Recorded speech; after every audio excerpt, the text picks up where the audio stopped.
How to perform the Pendlay Row. Teaching points. Approach the barbell, feet shoulder width apart and toes externally rotating outwards.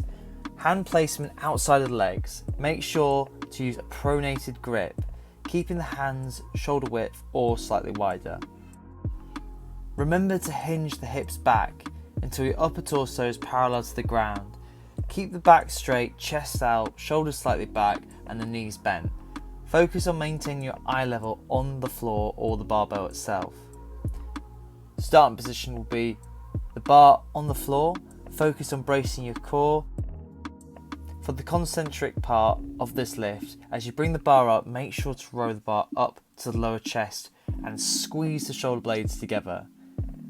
Remember to pull the hips up and keep the back straight throughout this exercise. As you row up, make sure the elbows are close to the body and pause at the top for a second or two. This is traditionally an explosive exercise. Lower the barbell down to the floor and keep hold of the barbell throughout. Now on to common mistakes. Do not round your back. Your spine should not change its alignment when performing this exercise. Keep the torso parallel to the ground in order to avoid injury. Don't flare out the elbows. Keep them tucked in. Keep your lower half still, i.e. legs. Don't cheat by lifting the barbell and using the momentum of your legs to help.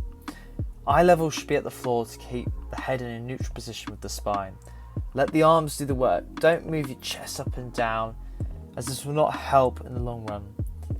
Don't bounce the weight. Keep the barbell in control, especially during the negative phase of the lift as you lower the barbell down to the ground.